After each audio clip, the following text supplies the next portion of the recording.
Okay, welcome. Looks like Katie and Heather and Patricia have joined, and Angela, you are live. This is Heather, your hi first Heather, how show. are you? I'm so happy. I'm so excited. Okay, I know I gotta focus. And I didn't know if I was allowed to unmute and oh, say you hi. are. Hi. Hi. It's good to see you. I saw this and I was so excited. I'm But I'm so sorry happy we're recording. No, it's great. We're recording. This is our first show, and this is a show Yay. from my heart for our hearts. And so it is a work in progress. I've never done a live show. I've never done a podcast. I've been a guest on a lot of podcasts, and I really want this to matter. I know that sounds cliche, but I want this to matter. I don't want it to just be a time. Your time is very valuable. And so any insight today, I'm glad we have a small group, because I want to hear from you. I wanted to start a question. What's on your heart right now? I mean, that's a great way to start. What is on your heart right now? We know what's on our mind, and we know what is in our schedules, but like, what is your heart feeling right now? If you could just write that in the chat room, or think about that, because it's not a simple question that rolls off our daily conversation, but it's an important question and the foundation of why we're doing what we're doing today.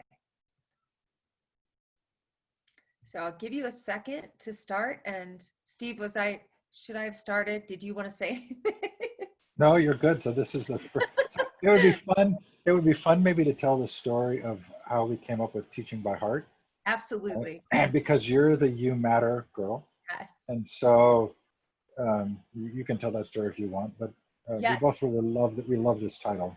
I love this title, and this is as I said, this is a work in progress. So we'll just, with full transparency, share how today came about, how this partnership with Steve came about, and sort of why I'm here.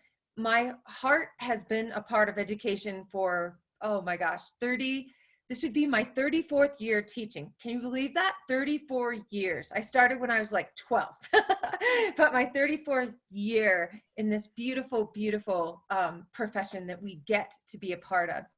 And you know that it has been a mission for me to make sure that every stakeholder in this work understands not only that they matter, but how much they matter. Whether we're speaking about the work we do with kids, or the work we do with teachers, or the work we do with leaders or parents, we have to come from a place of worthiness.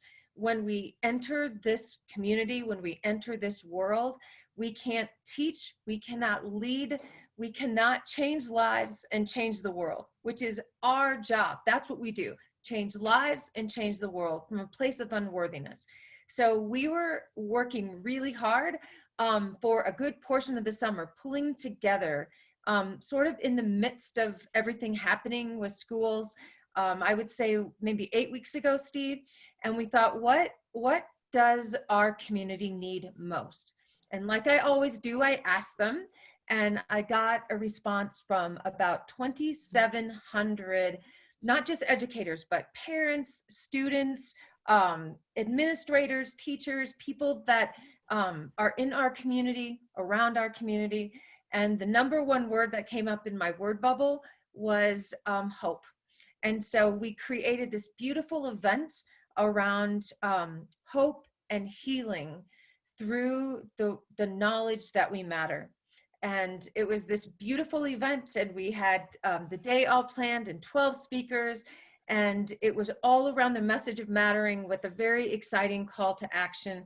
And then everything, what do I want to say? Everything sort of blew up in our world around the concept of who matters and what group matters and what community matters. And we thought, to respect that conversation, that we would not confuse the work that we're doing around mattering with all of the political, cultural, social context. And yet there is still an absolute need to talk about what education is about. And that's where we came up with the idea that it is about our hearts. You know, whether we use the words "you matter," we are saying that from the deepest space in our hearts, and it is our deepest truth that we bring to the work. And so I am writing another book, and we have started this show around what we call education by heart, and what that means, because we have frameworks for literally everything in education. We have frameworks for technology and frameworks for safety and frameworks for this, but we don't have a framework that helps us secure not only our students' hearts, but our hearts. And so I'm rising up to that change and that charge. Steve, do you want to add anything?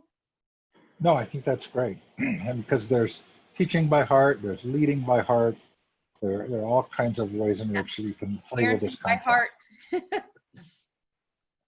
Yeah, and at the core of everything I do, I'm going to tell you that you all matter. That I'm looking at all of your names. I'm looking at everyone in the chat, and I'm so grateful for every single one of you that took 15 minutes, a half an hour, 1 minute to be here today to talk about this important topic. I think that with all the things that we are pondering and all the things that we are trying to make sense of, the thing that we have to get secure, I always say this about students: if you don't secure their heart, you don't have a shot at their brains or their business. And by their business, I mean their loyalty, their trust. And I'm saying this to us as educators: our hearts need to be secure before we enter whatever school is going to look like, whether it happens in the fall or it happens a few months later, or it never returns to what it was before. The thing that remains constant is that we made it here because of our hearts, and we won't make it through this without our hearts. And so I think it's appropriate that we have a framework to make sure that we protect our hearts and secure our hearts, and we take action to bring it to our work every single day. So thoughts on that? Thoughts Did you on want to the want to idea? look at some of the answers that people gave Yes, for I what's on absolutely. their heart? Yes. And I'll scroll back. Trying to, oh, there they are. I'm seeing them all. Peggy says, on my heart is how much I'm missing hugging my kids and grandkids. So Oh, there's that really interesting stuff that comes from the Heart Math Institute, right? About the fact that our heart is the significant source of electrical, yes, but I'm not saying this correctly, I know, because I don't know the research very well, but the importance of being within 6 feet of other people, that we sense the electrical fields in some way, and I don't know if that's true, but we certainly miss being with others. we wonder 100% miss being with others. I got a memory that came up of ISTE. I think it was ISTE 2014, so it was a while ago. And I went through it and it had some pictures in it, some photographs of Peggy, of Steve, of all kinds of beautiful, beautiful people in our community. And it, like, my heart just, I like physically ached. Like, I ache to be in the presence of you, to hug you, to just see you. So I get that. I totally get that.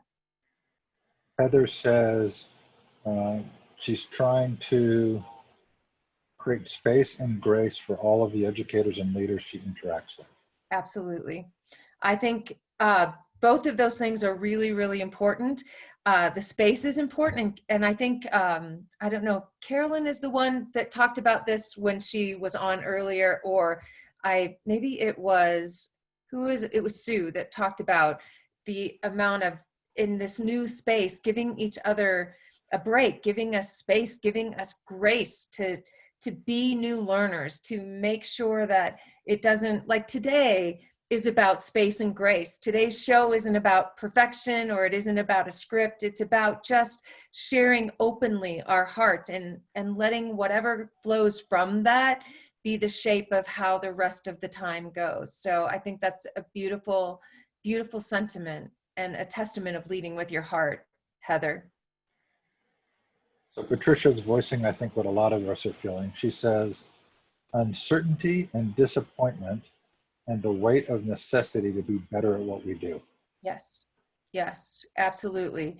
I read a quote today about, I shared it with Steve earlier, that they surveyed, and I'm not sure if it's, a regulated survey or qualified, but I'm not surprised at the answer that 65% of parents are hesitant in their hearts about sending their kids back to school. And they were going to do a follow-up survey on how many teachers are hesitant about going back to school, if they're even going to go back to school. And there's just so much that weighs heavy on what we do when we come back. And it makes the case for making sure that whatever we do, we bring our full hearts to it, no matter what it's going to be. And it seems like things change every day. So in the midst of uncertainty, what we need most is to stay true to our core soul, to our core truth. Okay, and Sue says helping children navigate learning in this unusual time. Yes. And Katie says, on my heart this moment feels so important. I want every child and every family to know how much they matter. Mm, absolutely. And whether you use those words, there are really concrete ways that we can communicate. It's sad that we're in an environment where I worry. I've never in my whole life worried about telling somebody that they matter, but it is so a part of my core. I think that if you are leading with your heart, and that is true, then you're going to communicate with every fiber of your being. And I promise you that even through a computer screen, people can feel that. They can feel, they can see. It's palpable energy when we are leading with this level of authenticity and vulnerability, if you will. And leading with your heart requires great courage and great vulnerability, much harder than leading with content or leading with, business as usual. I think there's a concern, I know I feel it, Yeah. that the current stories we tell about schooling are going to unravel a little in the fall, because they're not based on a core set of beliefs. They're sort of bureaucratic activities. And Yes. so as things get tough, as problems come up, that if you don't have some deeper sense of why, what are we doing here and why, if there isn't a value that was the teaching by heart value, or whatever your purpose-driven value is, that it's going to be really easy to feel despair. Yes. And so in the opposite of despair would be hope.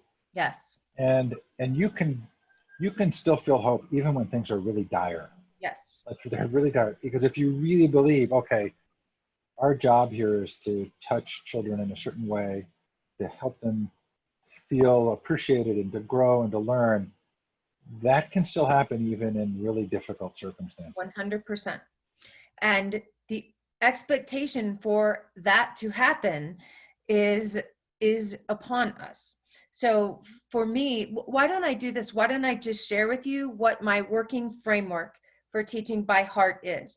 Because as it is definitely a working framework. It is a accumulation of my conversations that I've had with educators over the last 3 decades, my conversations and experiences with students, my own research, my own bodies of work, other work that has impacted me.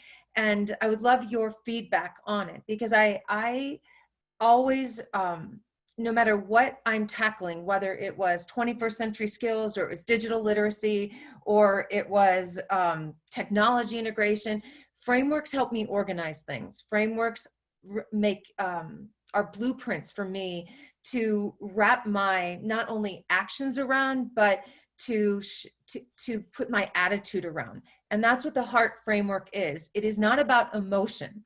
It is about actions and attitudes that I must embody in order to do the work specifically in this new context. I think it's been a part of our expectation always, but it's been more of a nicety and not a necessity. In this environment, educators that teach by heart, that lead by heart, that live by heart, are the ones that our kids are going to gravitate to, are the ones that we're going to seek out and try to find. So here's what I'm thinking right now.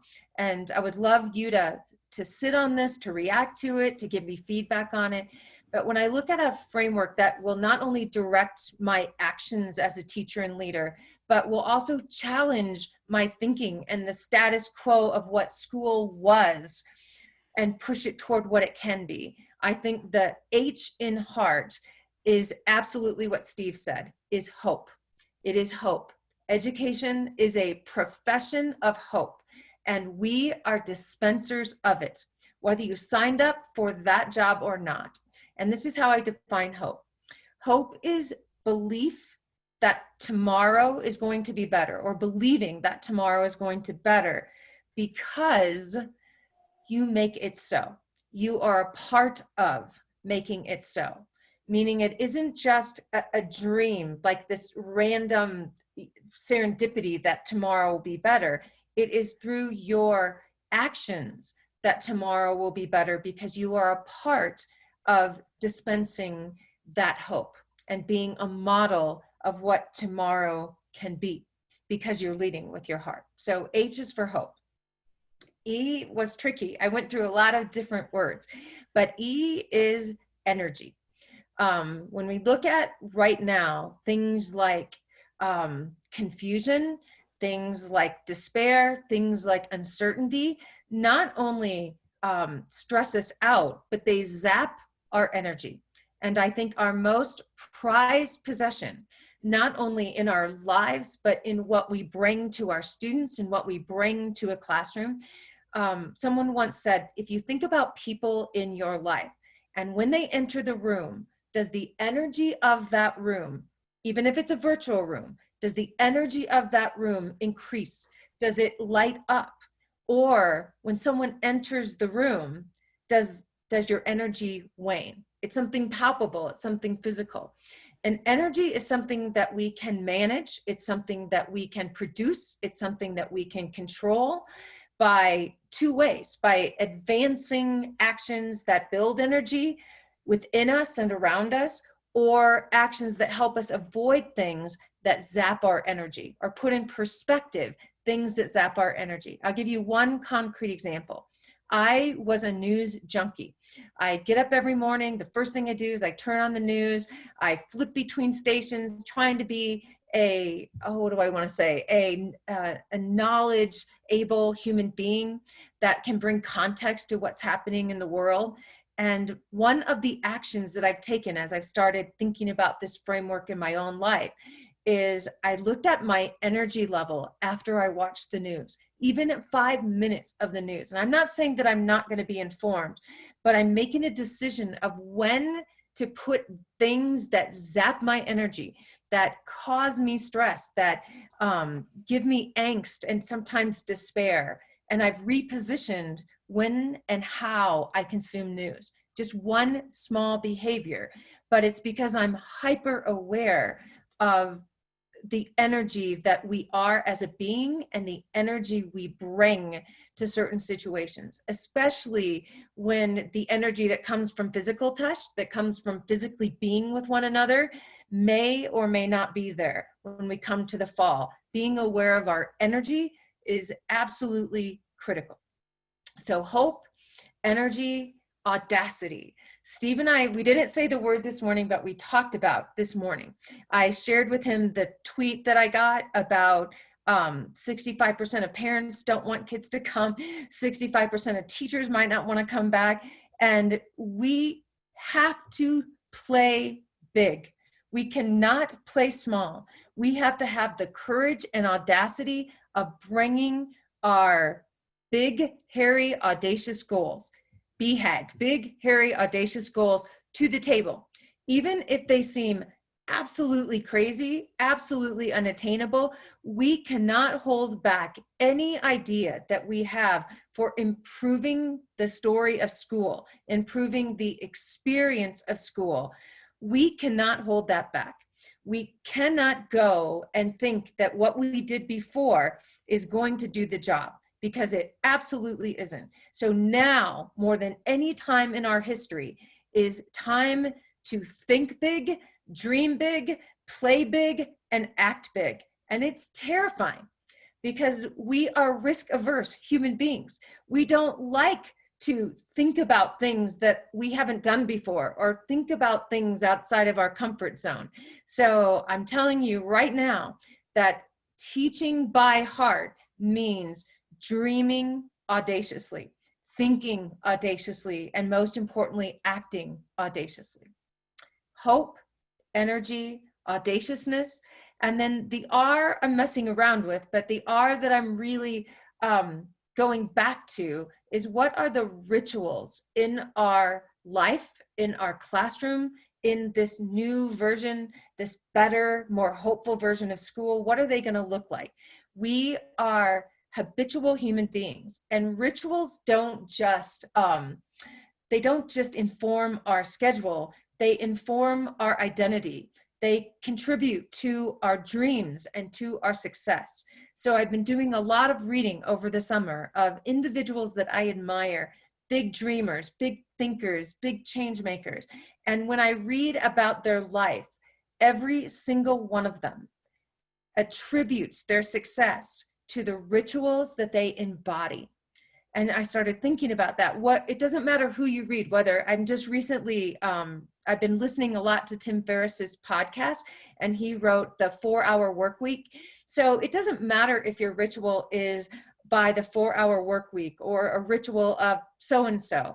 It matters that you have one and that you think consciously about how the micro minutes, even microseconds in your lives, the decisions you make within that change your mindset, change your heart set.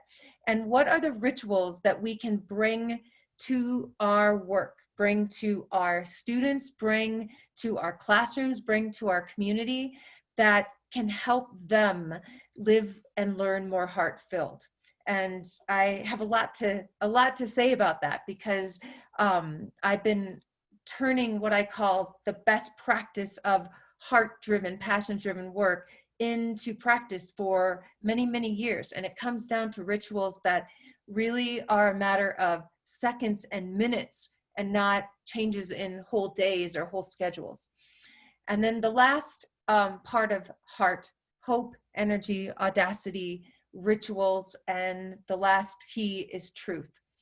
I think there's a gap in what we know in our heart works, what we know in our heart matters, and what we know in our heart is going to be needed, and what we do.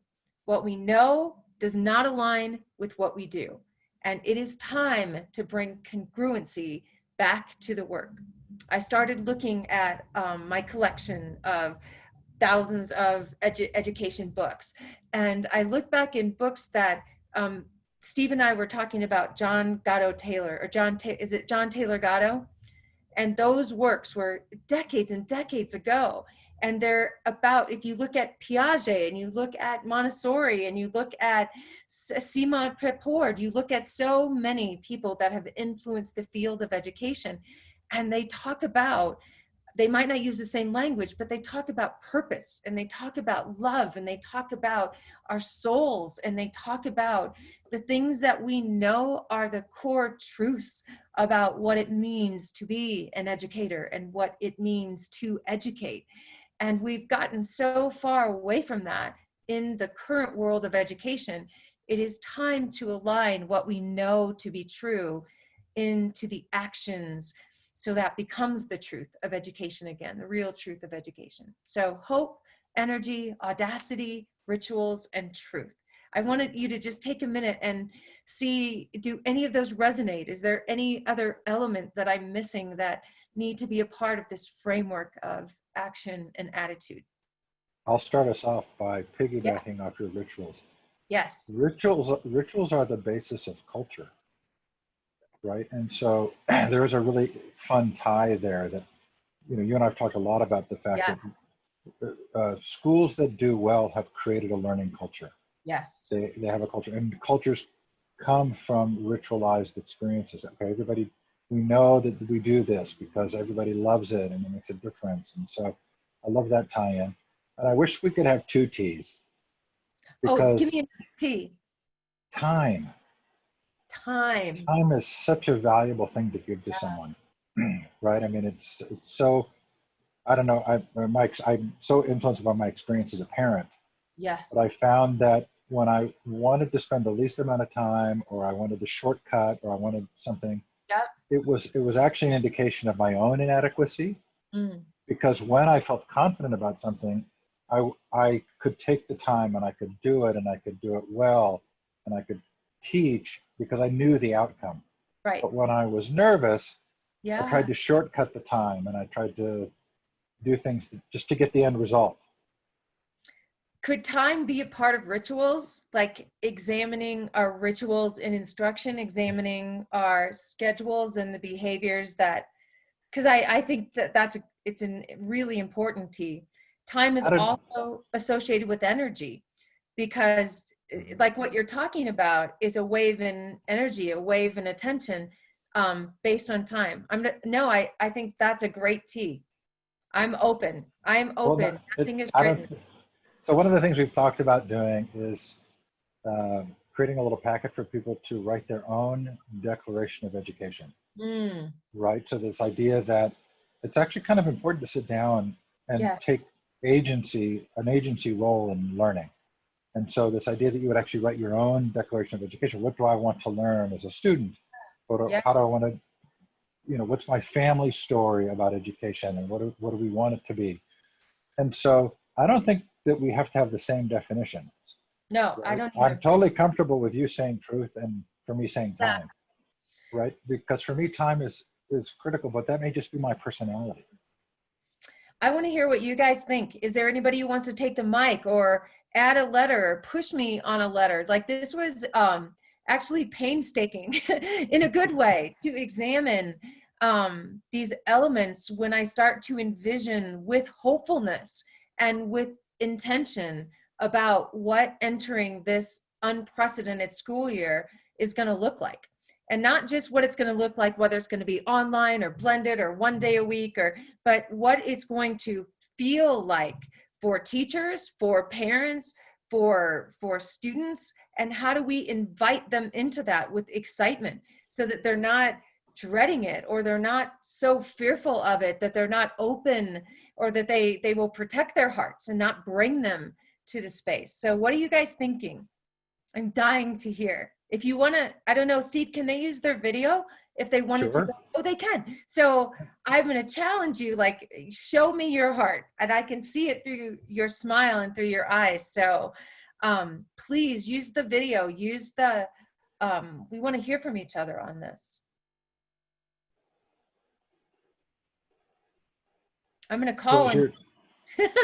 as you're thinking about Angela's challenge here, we would love to have you turn your mic on and say something. I'm also interested, Angela, in how this plays into, like, we have personal stories about education, right? So I have a personal story about my dad and my mom and my own school story, right? And then we have a cultural story, right? And so I'm interested in the ways that heart might match or expand our cultural story of school. Because I think in a lot of ways, our cultural story of school revolves around testing and achievement and sorting, right? Who kind of winners and losers, and who's sort of, so I'm like, okay, so can heart be an antidote to some of those stories, because they are a form of ritual, those things that take place in our cultural story. And can we use this as an opportunity to redefine, hey, yeah, I know that we broadly test and we do all these things, but that's not really what's core. And I'll take 30 seconds and tell a quick story. So I have a daughter who's in college.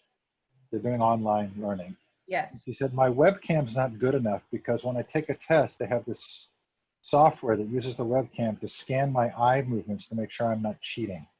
Oh my God. And I thought, and you have to take a picture of your room, and you have to, and I thought, okay, so that's a very different story than I have around learning, right? Yes.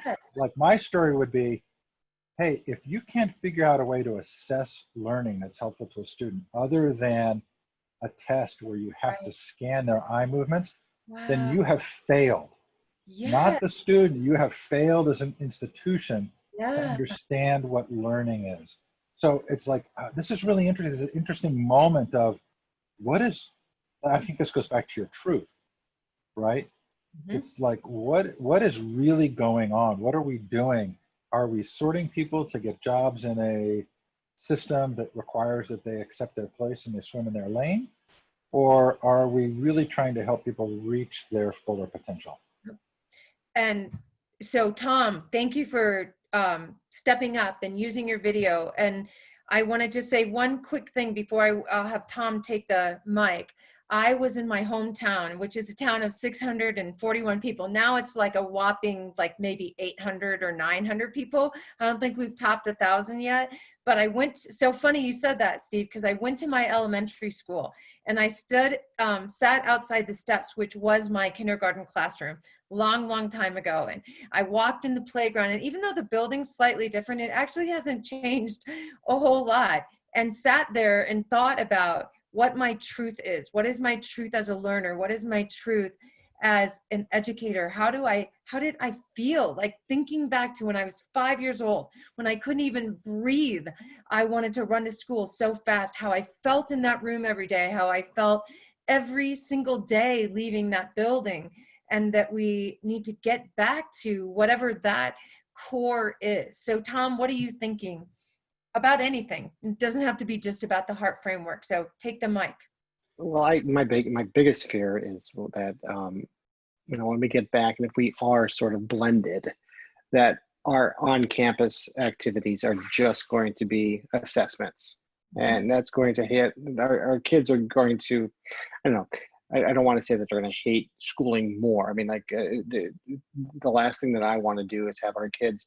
Right. The only reason why they're going back to school is to get assessed, Right. and then they're going back home to do more online learning. So I would say my E might be excitement. Get really excited about our online adventures, but even get more excited about our face-to-face interactions. I think it's a little bit inevitable that we are probably going to see some sort of blended learning with some on-campus and off-campus teachings. So I do believe that putting that excitement full force when we are in a face-to-face environment to make sure that we are making those connections with our kids, because as we know, it's all about relationships. So maybe 2 points here is excitement and relationships. So I got the E and the R. So there you go. Absolutely. Excitement is direct energy. So you can tell when someone's excited. And speaking to Tom, thank you for sharing that, Tom. And speaking directly to Tom's point, I'm equally as worried about our online experience is around assessment. I was stunned. I was around all my nieces and nephews and groups of children and friends this past week when I went home. And I was very interested because some are private schools, some are rural schools, some are public school, and the whole works. And, it's not a huge sample, but it was a significant sample of different insights. And universally, what they've been doing is testing online. They've been doing online assessments and quizzes and all kinds of just like what I would say, fill in the blank worksheety type things, not like exciting learning at all, thinking that if they don't pass this test or if they don't get this going back to sorting, then that is not learning. That is, I don't know what that is, but that isn't learning. Isn't filling out a bubble sheet. Learning isn't a timed test. Learning isn't a score. It's so, the truth of what learning is so much deeper than that. And it worries me in both contexts. If the experience of school is the experience of assessment and testing, so that for some reason we can feel better because we covered something, I don't want the experience of anything online being that as well. So anyone else seeing that or hearing that as an experience, that when kids went online, it wasn't exciting or energizing or strengthening any relationship? It was some sort of testing, or a lot of parents talked about how much they had to like scan things and to sort of proof that kids actually sat in front of the computer, not proof that learning was deep or impactful, but proof that they sat and filled this out. And there was sort of time on task kind of thing. So that was kind of frightening and upsetting to hear. One of the things I wanted to share was some of my experiences teaching virtually this summer school. I made it a point of having Play-Doh. I had a little tub and my children had a little tub, and we spent time making pictures and just talking about, you know, their lives while we were making Play-Doh, specifically to tap into the relationships and the social emotional piece. And so I know it can be done, and we also spent a lot of time reading together. So great experience working with children virtually. And so I know if forethought is there, and if you're thinking about the social impact that you can make and how children feel about learning and getting them excited, it can be done right. Oh, Sue, I'm so glad you shared that. And you shared with me that you taught 3rd grade or 4th grade? It was rising 3rd graders. Okay, excellent. Ooh, rising 3rd graders. I love that word, rising 3rd graders. I'm so happy that you said that it doesn't, and it doesn't just, it's not just limited to 3rd graders. So I'm sitting right where I did all of my online training this summer. I've probably spent 6 hours a day doing online courses, online training for adults, for leaders, for teachers, for businesses. I haven't done kids, which I'm sad about, but I want to show you what my toolbox looks like. This is my super high tech stuff. I have a whiteboard that's behind this, which has been my core learning segment. Not PowerPoints, not slides, not assessments, but cool shaped Post-it notes and colored markers. I've got Play-Doh in here. I've got sentence strips. I've got all kinds of things. Scissors, like it looks like I went back to kindergarten, and this is what I carried around as a kindergarten teacher. This is what I carried around for a corporate learning trainer, for someone that wants to show that we have got to get back to the again, the truth of learning, which is exploration and creation and interpretation together and sharing and stories and all of those amazing things. So it can be done with 3rd graders, and it can be done with grown-ups. And the level of excitement and the level of energy and the level of just hope that happens when you get dirty with learning. And I mean, like, you get down into things that I hadn't been a part of for a while, because I've been doing like 1-hour keynotes, and you don't get to get dirty in the learning. And it's just been such a joy. It has been such a joy to teach online. Other than me wanting to just jump through the screen and hug everybody, I have gotten deeper with people in virtual trainings and virtual learning than I have, I would say honestly, in face-to-face. And I never thought I would say that, but it's made me go back to my truth core about what my heart is and what the heart of learning is. So thank you, Sue, for the Play-Doh and for everything you brought to the table for your kids all summer. I can't even imagine how excited they are to come back to school. I want to ask a question. So if you go to the higher grade levels, Yeah. right, another use of the word time for me is understanding that true learning takes time, right? And so there's something that happens when you help somebody become a self-directed learner, like when you're encouraging them to kind of take responsibility or agency for their own learning. Yeah. That you have to allow for time. And people in the homeschool world know this. Yes. Right? They'll say that if you pull a kid out of school and they start homeschooling, it's something, there's some equation that a lot of people use. It's like a month for every year they've been in school. You kind of have to allow that amount of time for them to shift gears out of conformance, compliance learning to actually self-directed learning. So there's this interesting way in which this medium of online learning is almost negating of time. Mm.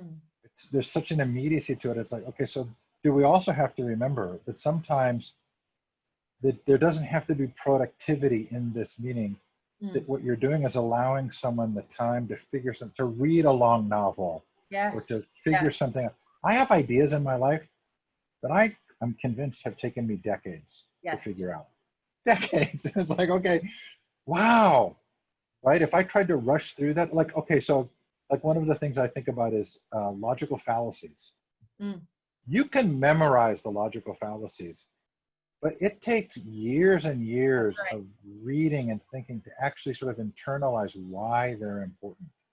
And if you try and do that immediately, it doesn't work. That's right.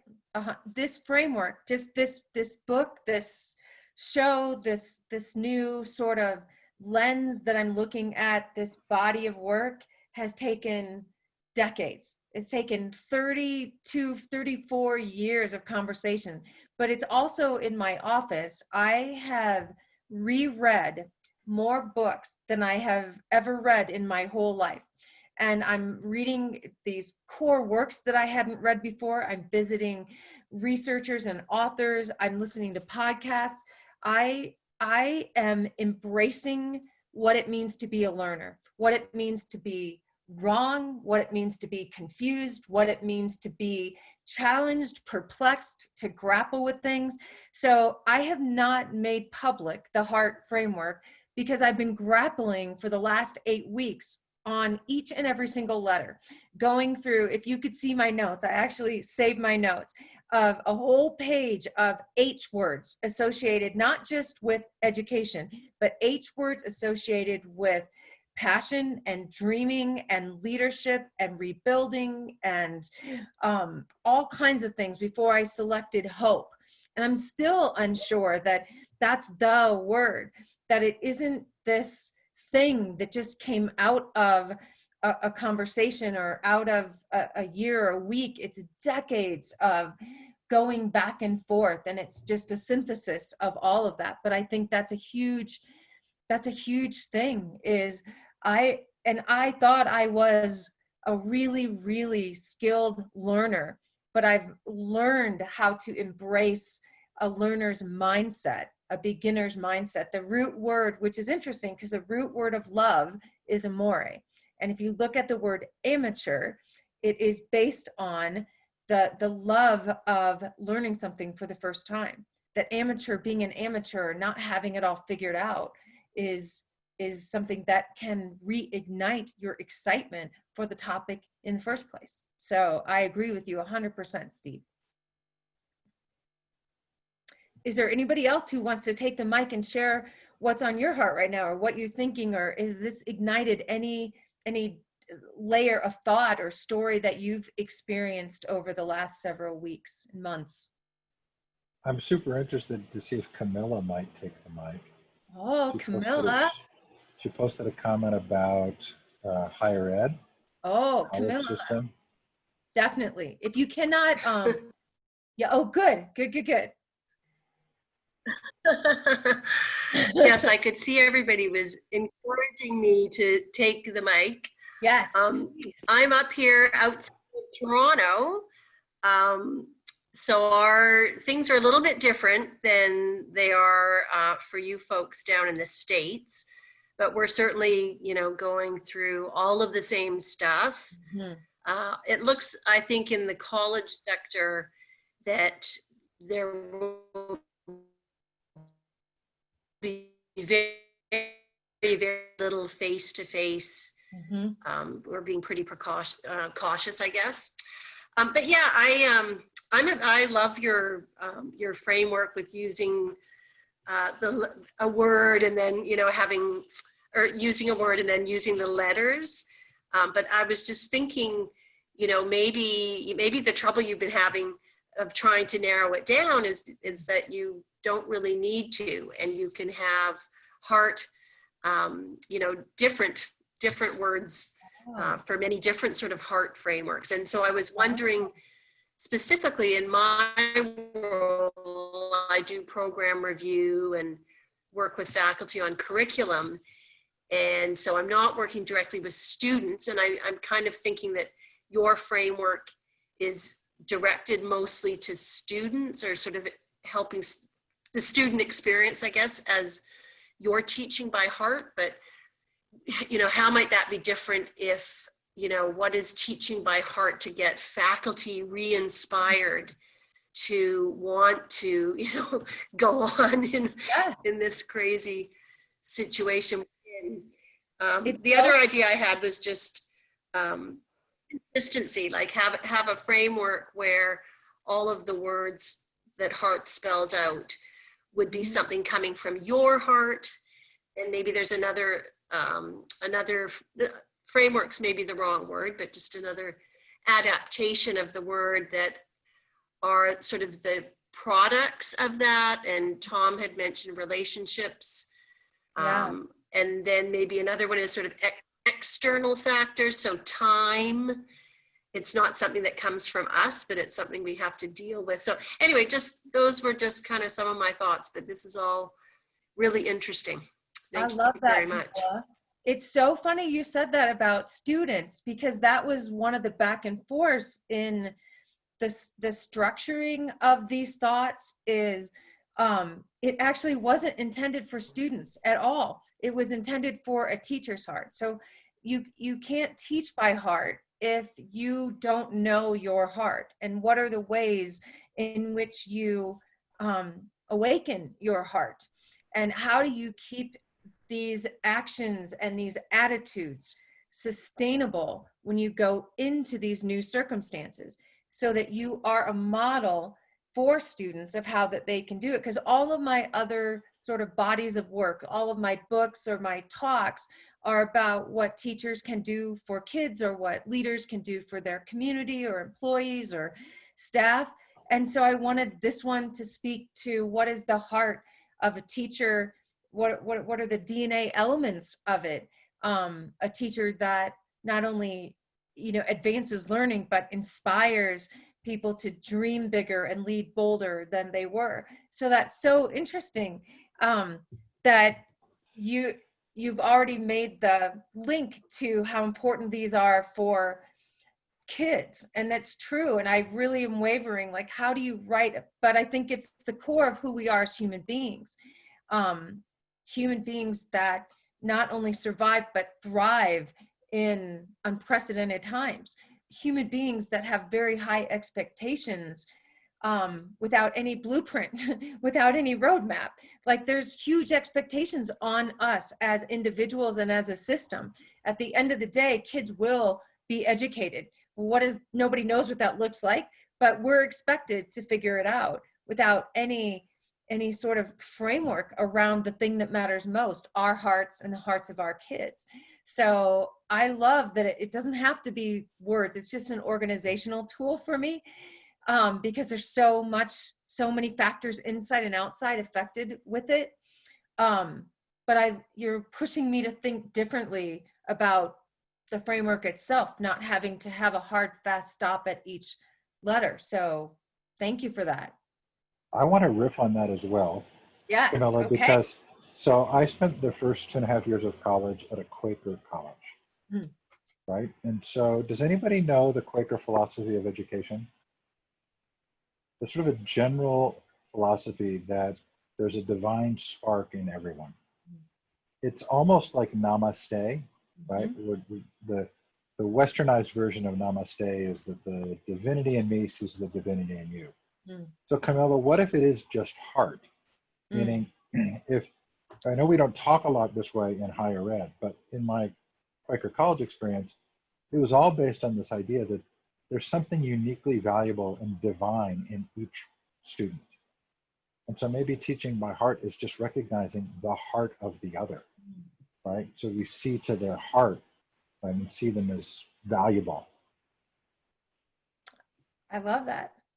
It fits with the root word of educate, means to lead out, to bring forth.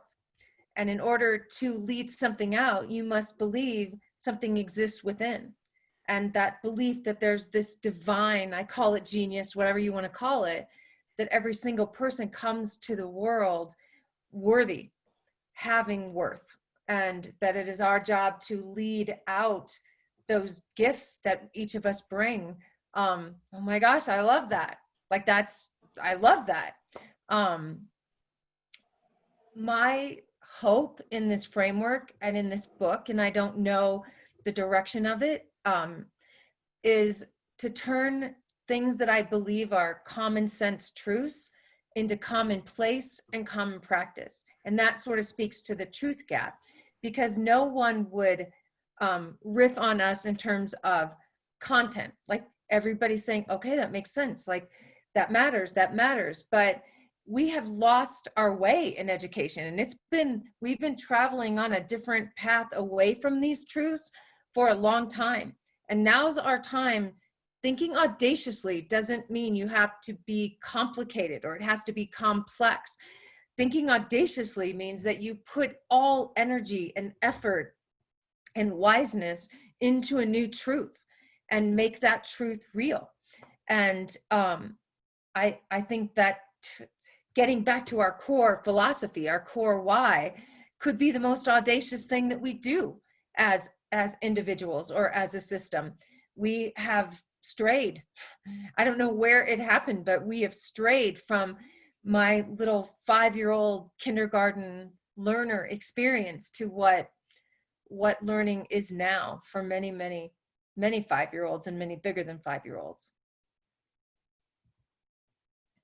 Who haven't we heard from? Who can we pick on? Now, I want you to choose to share your heart. So I don't want to pick on you today. Someone else grab the mic and turn on the video camera and let's see your smile. Let's see your heart and tell us what you're thinking right now. Oh, I love Peggy's comment. Maybe we can draw Peggy out on this one. So Yeah. Peggy, you and I have done this thing called conditions of learning, Peggy. Yeah. So you talk about great experiences that you had learning, and then what were the conditions that led to that, and then can you replicate those conditions?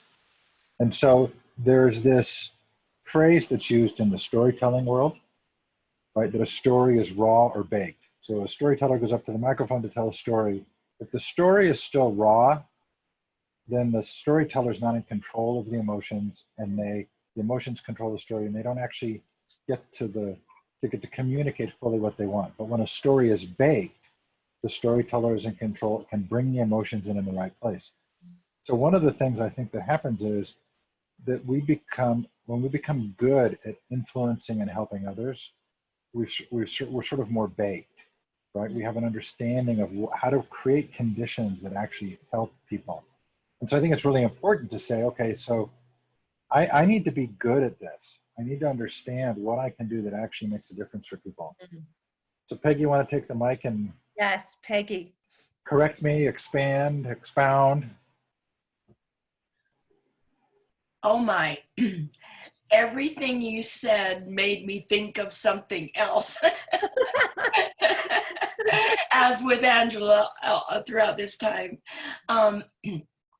It just, I don't know, does it come back to the need for teachers so often to feel in control of their class, their students or whatever, and that they can't be accountable for things if they don't have that control? So I don't know, but I just know you can't just tell a child, you need to be happy, you need to feel better about yourself, or you should be proud of yourself. But somehow we have to capture the way to create that environment that it emerges from them. That was where my thought was going. Absolutely. That goes back to what you're saying, Steve, about being baked. And baked doesn't mean inauthentic. Baked means your deepest authentic self, but with your full force of influence around it. That you need raw to get everything out, but baked is where educators and leaders emerge and are born, because they understand when to control the energy and effort and attention on one part of the story to bring something out in those receiving that message. the best leaders are extraordinary at baking and knowing what those conditions are. Like, it's an art. It's an art. You know, where I think I've been finding baked is in doing kind of a project with children's picture books and authors who have very intentionally written books that depict characters that aren't always seen and heard and known. And they're just beautiful. Oh, Katie, that's a great point. You're so spot on. Sometimes it's easier to bake in our story in writing than speaking, but picture books are so profound. They're so profound. The really well-written ones that bring out human truths, that bring out elements of the conversation that ignite stories that wouldn't be told without that context being set. That is, what grade do you teach? I am a school psychologist. Oh, that's great. Did you see Tom's comment there? And, no, I haven't read the comments. Tom says, I need to remember that what I bring to the education table is enough. I am doing what I can and willing to learn from others.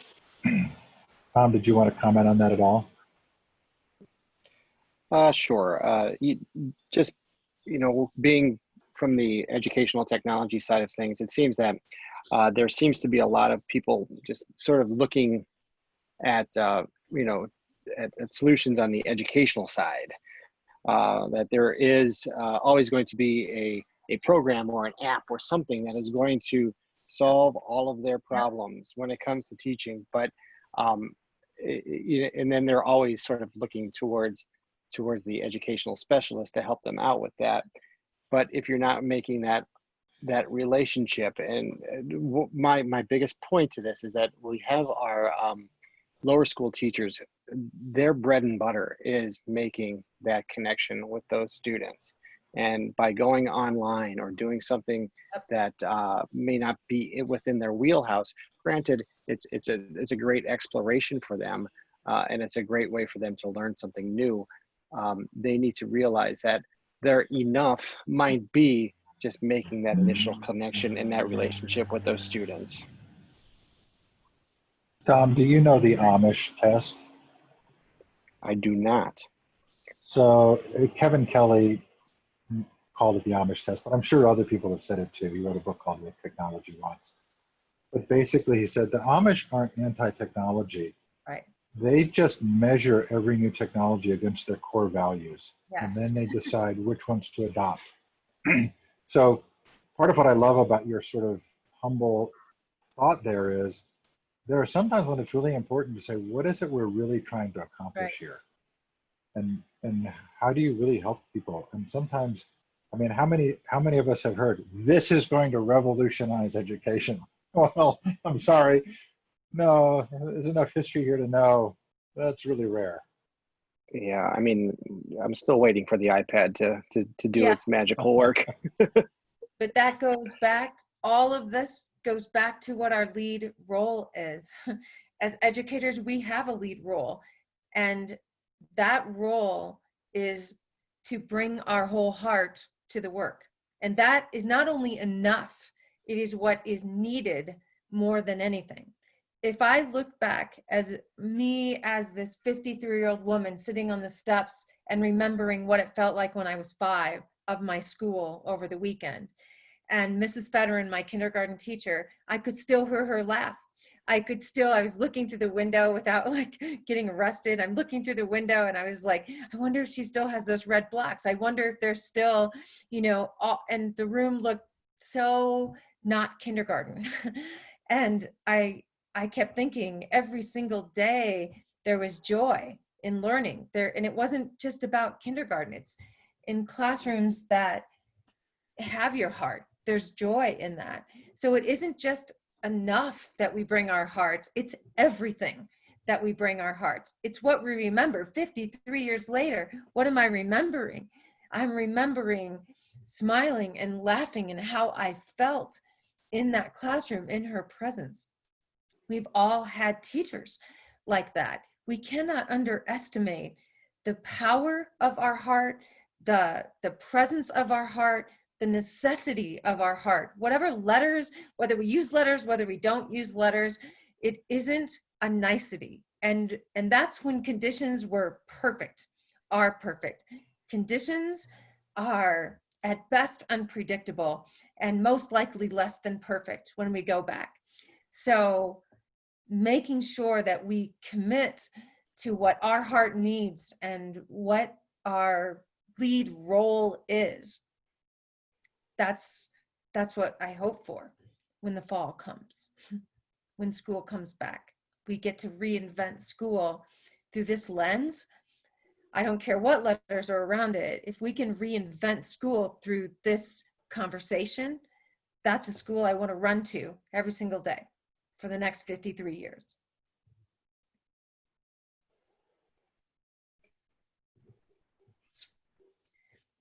Final thoughts. So my favorite strategy, like online, because we don't have a lot of time to get everybody, is called the 2-word strategy. I don't have my word cloud builder up, but if you can just write 2 words that you're thinking and feeling right now, what would they be? Don't think about them deeply, just 2 words that come from your heart. What are you thinking? No expectation, no judgment, just 2 words. What would they be? And just type that in the chat room. I can't wait to go back. Ooh.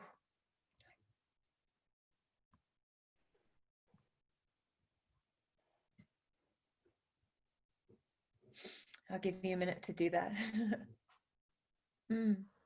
Oh, this is gonna make me cry. I'm reading your 2 words. I'm supposed to be neutral when I'm reading these. I'm clearly not neutral.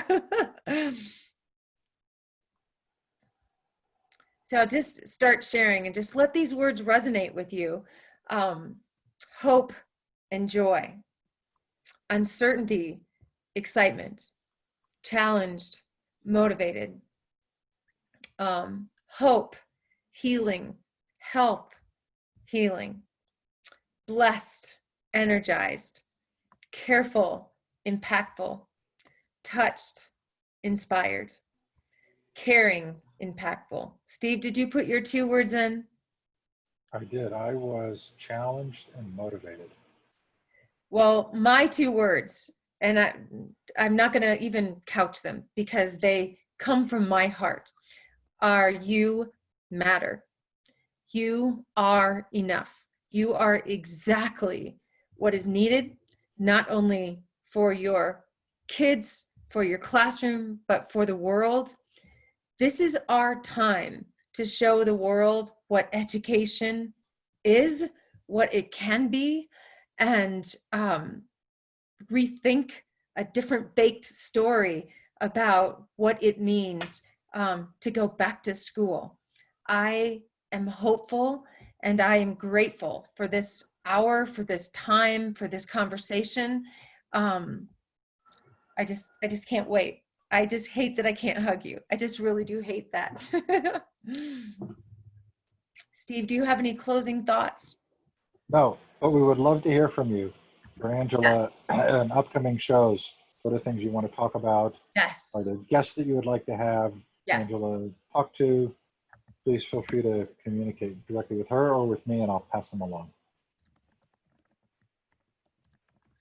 All right, I put my email in. I'm Angela Maiers everywhere, like whatever your medium is, Twitter, LinkedIn, Facebook, email. Please, please, please let me know. As I said, this is a work in progress, and it can't happen without you. So thank you from the bottom of my heart for being here today and for everything that you do and are planning to do in the days forward. I'm going to read the Okay. chat. Nice job, Angela. Thanks Thank everybody you, for thank you. coming. Oh, Tom, do you have something else to say? You're just waving. Oh, good, good, good. You're just waving. Mwah. Bye, everybody.